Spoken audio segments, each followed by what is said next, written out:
चलो बीकॉम भाग 1 के सभी छात्र छात्राओं को गोसे वाणिज्य महाविद्यालय के इस अभ्यासपूर्ण वातावरण में स्वागत करती हूँ। कोरोना के कारण वर्तमान स्थिति में सारे पाठ्यक्रम ऑनलाइन पढ़ाए जा रहे हैं। हिंदी विषय के सभी छात्र छात्राओं को सुरेखा दुबे का नमस्कार। इस वर्ष हिंदी का पाठ्यक्रम भी नया है, परंतु पाठ्यक्रम को निर्धारित समय में पूरा कर पाना आपके बगैर असंभव है। आपके पूर्ण सहयोग से ही ये पाठ्यक्रम को पूर्ण कर पाना संभव है, तो आप सहयोग देंगे इसी अपेक्षा के साथ मैं अपना पहला व्याख्यान शुरू करती हूँ। तो सबसे पहले हम हमारी पाठ्य पुस्तक का नाम देखते हैं। तो हमारी पाठ्य पुस्तक का नाम है पलाश। पलाश का अर्थ होता है टेसू, एक ऐसा पेड़ जिसमें लाल फूल खिलते हैं, लगते हैं। तो अब हम हमारा पाठ्यक्रम देख लेते हैं। तो इकाई 1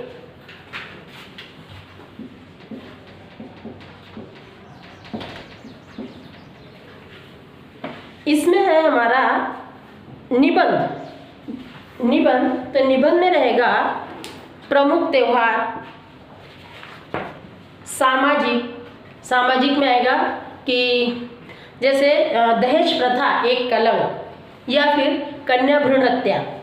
उसके बाद में आर्थिक में आ जाएगा आपका बाल अपराधिता की समस्या, बाल मजदूर की समस्या, बेरोजगारी की समस्या और नैतिक मूल्यों पर आधारित निबंध। नैतिक मूल्यों पर आधारित निबंध में आएंगे हमारे आधुनिक युग में नैतिक शिक्षा का महत्व, नारी शिक्षा, साक्षरता का महत्व, समय का सदुपयोग। तो इस तरह के निबंध आएंगे हमको, जिनकी की शब्द सीमा होगी 400 शब्दों की, और 4 में से कोई एक निबंध हमें लिखना होगा। इस पे मार्क्स होंगे हमें 16। अब यूनिट 2 इकाई 2 हमारी रहेंगी गद्य से संबंधित। ये है हमारा गद्य विभाग। तो गद्य विभाग, इसमें हमें पहले यूनिट में, पहली इकाई में 16 मार्क, गद्य विभाग भी हमारा रहेगा 16 मार्क का। तो उसमें क्या क्या है? प्रेमचंद की कहानी, बड़े भाई साहब, स्मृति, यह है निबंध श्री राम शर्मा का, और महादेवी वर्मा द्वारा रचित है गिल्लू, यह है रेखा चित्र, और विष्णु प्रभाकर की कहानी है अभाव। महाभारत की सांझ, ये है भारत भूषण अग्रवाल का एकांकी, और हरिशंकर परसाई का व्यंग है उखड़े खंबे। यानी हमें गद्य विभाग में कहानी, निबंध, रेखा चित्र, एकांकी और व्यंग इतना अध्ययन करना है। इसमें हमें प्रश्न होंगे 2 दीर्घोत्तरी प्रश्न।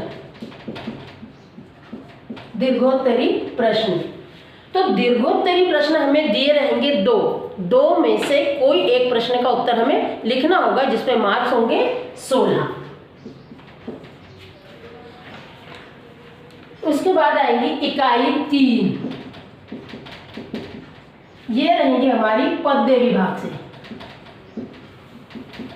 पद्य विभाग, तो पद्य विभाग में हमारे कबीर के दोहे, उसके बाद में ले चल वहाँ भुलावा देकर जयशंकर प्रसाद का, और सूर्यकांत त्रिपाठी निराला जी की रहेंगी स्नेह निर्झर बह गया है। सुमित्रा नंदन पंत द्वारा रचित है प्रथम रश्मि, और आरती प्रसाद सिंह की है जीवन झरना। दामोदर खड़से का है बयान की आस।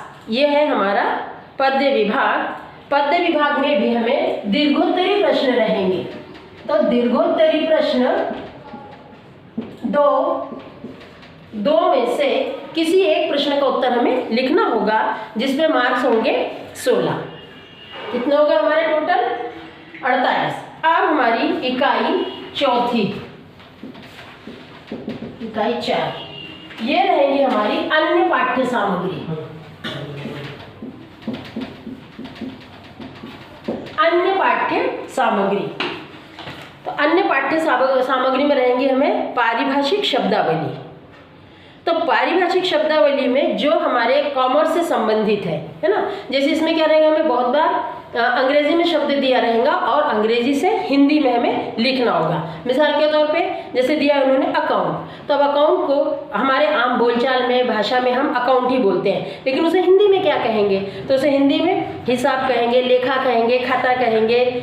उसी प्रकार डिपॉजिट अकाउंट यानी जमा खाता, जॉइंट अकाउंट तो हम बोलते समय क्या बोलते हैं? जॉइंट अकाउंट, लेकिन उसे संयुक्त खाता या कि सम्मिलित खाता हिंदी में कहा जाता है। उसके बाद है अकाउंटेंट। अकाउंटेंट को क्या कहेंगे? उसके लिए जो शब्द दिया हुआ है तो लेखापाल, लेखाकार या फिर बहुत बार हिसाब नबीस भी कहा जाता है। उसी प्रकार हिंदी में दिया रहेगा। अब हिंदी में दिया, मान लीजिए उन्होंने नामपत्र, नामपत्र को हम क्या कहेंगे? तो नामपत्र को हम कहेंगे लेबल। उसके बाद में निरीक्षक, निरीक्षक दिया है, अब उसको आप अंग्रेजी में लिखिए। तो हालांकि हमें मालूम है कि निरीक्षक इंस्पेक्टर, वेतन वृद्धि, वेतन वृद्धि इंक्रीमेंट। तो इस प्रकार के शब्द हमें दिए होंगे, या तो अंग्रेजी में दिए रहेंगे उसका हमें हिंदी में लिखना होगा, या हिंदी में दिए तो हमें अंग्रेजी में लिखना होगा। इस पर भी हमें दो प्रश्न रहने वाले हैं। उसके बाद में दूसरा इसी का भाग है अनुवाद। अनुवाद, तो अनुवाद में रहेगा हमें अनुवाद का अर्थ और परिभाषा, अनुवाद के प्रकार। तो अनुवाद के कौन कौन से प्रकार हैं? तो शब्दानुवाद है, भावानुवाद है, सारानुवाद है, व्याख्यानुवाद है, आशु अनुवाद है और अनुवाद के गुण इत्यादि इसमें हमें अपेक्षित है। तो इत्यादि का हमें अध्ययन करना होगा। इस प्रकार का हमारा पाठ्यक्रम था और ये भी रहेंगे हमारे 16 मार्क के। तो ऐसी स्थिति में ये जो यूनिट इकाई नंबर 4 है, इसमें लघुत्तरी प्रश्न रहेंगे, लेकिन जिन प्रश्न कहानियों में से या कविताओं में से पहले प्रश्न पूछे गए हैं उन्हें छोड़कर पद्य विभाग में से 3 और गद्य विभाग में से 3, इस प्रकार 6 प्रश्न दिए जाएंगे। 6 में से हमें किन्हीं 4 प्रश्नों का उत्तर लिखना होगा और हर प्रश्न होगा 4-4 मार्क का, मतलब 16 मार्क का ये होगा। उसी प्रकार से 5वीं इकाई में लघुत्तरी प्रश्न होंगे, तो इसमें अनुवाद से 2 होंगे और पारिभाषिक शब्दावली से 2 होंगे।